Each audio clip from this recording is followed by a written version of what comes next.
नमस्कार, जय श्री कृष्णा। विजय लक्ष्मी कथा सागर चैनल में आप सबका स्वागत है। आज मैं आपको श्री रामकृष्ण देव की लीला सहधर्मिणी श्री शारदा देवी के आविर्भाव की कथा सुनाऊंगी और संक्षिप्त जीवनी और उनके जीवन के उपदेश को भी आप सबको सुनाऊंगी। या देवी सर्वभूतेषु मातृरूपेण संस्थिता नमस्तस्यै नमस्तस्यै नमस्तस्यै नमो नमः। माँ शारदा के श्री चरणों में मेरा नमन है। इनका जन्म 22 दिसंबर 1853 ईस्वी में अग्रहायण कृष्ण सप्तमी तिथि बृहस्पतिवार के दिन बांकुड़ा जिले के अंतर्गत जयाराम बाटी ग्राम में हुआ था इनका जन्म। इनके पिता का नाम रामचंद्र मुखोपाध्याय और माता का नाम श्यामा सुंदरी देवी था। ये एक बार अपने जन्म के बारे में कहती हैं कि मेरा भी जन्म उन्हीं के समान हुआ था, यानी श्री रामकृष्ण देव के समान। कहती हैं मेरी माँ सिहड़ में देव दर्शन को गई थी। लौटते समय अचानक शौच की इच्छा से वे मंदिर के निकट ही एक वृक्ष के नीचे बैठ गईं। शौच तो उन्हें कुछ हुआ नहीं, परंतु उनको लगा कि उदर में कोई वायु प्रवेश कर गई है और पेट बहुत भारी हो गया उनकी माँ का। माँ भी बैठी हुई थी कि उन्होंने देखा लाल रंग की रेशमी वस्त्र पहने 5-6 वर्ष की एक अत्यंत सुंदर बालिका उसी पेड़ से उतरकर उनके समीप आई और पीठ की ओर से अपनी कोमल बाहें उनके गले में डालकर बोली, माँ मैं तुम्हारे घर आऊँगी।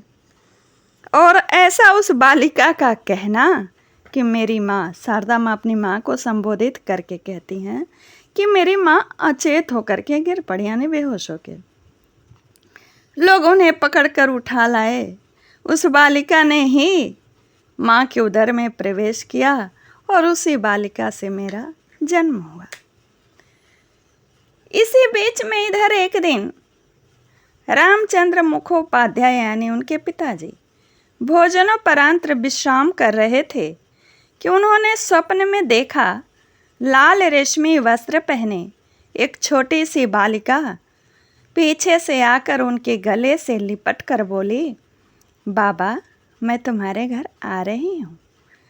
अपनी पत्नी के मुख से सब कुछ सुनने के पश्चात श्री रामचंद्र जी समझ गए कि उनके गृह में भगवती का आगमन होने वाला है और दोनों भक्तिपूर्ण चित्त हो गए और बड़े बेसब्री से उनके आने की प्रतीक्षा करने लगे। माता जी के वार्तालाप से उनके नाम के इतिहास का भी पता चलता है।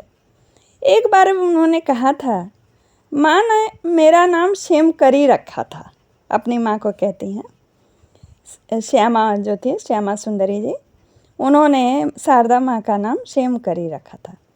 मेरा जन्म होने के पूर्व मेरी मौसी को जो उस दिन यहाँ जयाराम बाटी आई थी, एक लड़की हुई थी, उसका नाम शारदा था और उसका देहांत होने के बाद ही मेरा जन्म हुआ।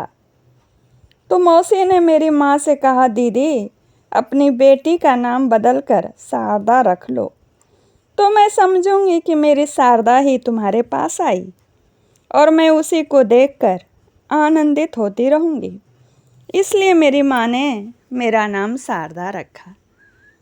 बहुत ही माँ शारदा का जो जीवन चरित्र है वह बड़ा ही आनंदमय है। पढ़िए तो आपको बहुत आनंद आएगा। अभी तो मेरे वीडियो को वीडियो को ही सुनकर आनंद मनाइए। उनका नाम शारदा रखा उनकी माँ ने। अपने माता पिता की महानता के विषय में एक बार माता जी ने कहा था, मेरे माता पिता बड़े ही अच्छे स्वभाव के थे। मेरे पिता तो राम भक्त थे, इतने नैष्ठिक कि अन्य वर्णों का दान ग्रहण नहीं करते थे। मेरी माँ के मन में कितनी करुणा थी, लोगों पर कितनी दया करती थी। कितना आदर सत्कार करती थीं। वे अत्यंत सरल स्वभाव की थीं। माता पिता की तपस्या के बिना क्या भगवान जन्म लेते हैं घर में। मेरी माँ लक्ष्मी के समान थीं। पूरे वर्ष भर के लिए सब सामान जुटाकर उन्हें संभाल रखती थीं। कहती थीं कि मेरा भक्त भगवान का संसार है। श्री शारदा देवी का जन्म देवी के अंश से हुआ था। यह तथ्य उनकी ऊपर जो मैंने आपको सुनाई वो सारे उक्तियों से स्पष्ट होता है।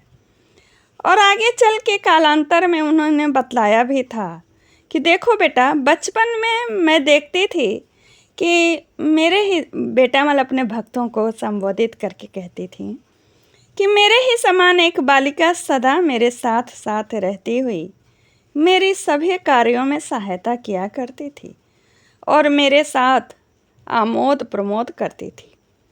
पर दूसरे किसी के आ जाने पर वह अदृश्य हो जाते थे। 10-11 वर्ष तक ऐसा ही चलता रहा। बचपन में जब मैं गले भर पानी में उतरकर गौओं के लिए चारा काटती तो वह लड़की भी मेरे साथ पानी में उतरकर चारा काटती थी। निर्धन परिवार में मेरा जन्म हुआ था और इस तरह शारदा मणि का बाल्यकाल अत्यंत अभाव के बीच बीता। जीवन के प्रारंभ से उनमें सेवा भाव बहुत था। काफ़ी कम उम्र से ही माँ शारदा विविध गृह कार्यों में हाथ बटाया करती थी। उस समय वे इतनी छोटी थीं कि रसोई बनाते समय भात की हंडी जो थी वे स्वयं नहीं उतार पाती थी। इसके लिए पिताजी को बुलाना पड़ता था। फिर गृह कार्य के लिए घड़ा भरकर तालाब से जल भी लाना पड़ता था। इसी अवसर से उन्होंने घड़ा पकड़कर तैरना भी सीख लिया था। छोटे भाई बहनों की देखभाल करना उनका एक प्रमुख कार्य था। थोड़ी बड़ी होने पर वे पिता के विविध कार्यों में सहायता करने लगीं। खेत जाकर मजदूरों को मुरमुरे दे आना। पहले के ज़माने में मजदूर जब काम करते थे महाराज, तो उनको पानी पीने के लिए भी जिसके घर काम करते थे उनको देना पड़ता था। जो भी मुरमुरा, उबला चना, जो भी। अभी तो सिर्फ पैसे पर ही मजदूर काम करते हैं। तो ये मजदूरों को मुरमुरे देकर आया करती थी। गले भर पानी में प्रवेश कर गायों के लिए चारा काटना आदि कार्य भी वे किया करती थी। परंतु रामचंद्र अपने पुत्र को देवी की दृष्टि से देखते तथा उसके प्रति अति श्रद्धा भक्ति रखते थे, मानो वे शारदागत प्राण हो उठे थे।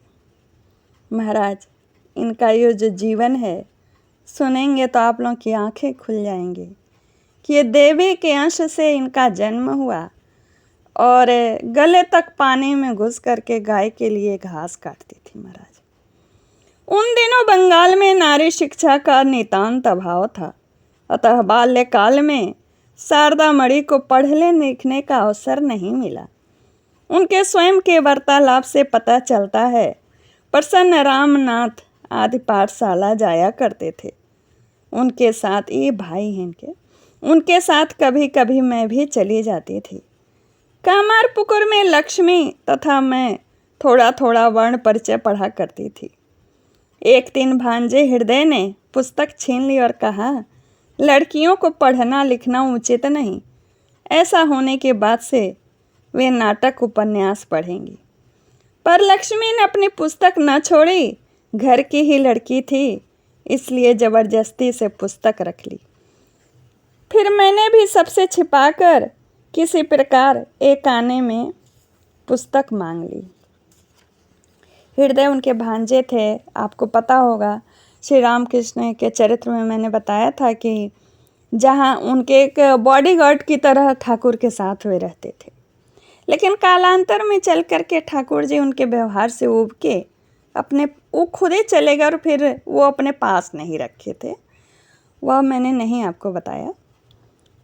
लक्ष्मी जाकर पाठशाला में पढ़ाती और फिर आ करके माँ शारदा को पढ़ाया करती।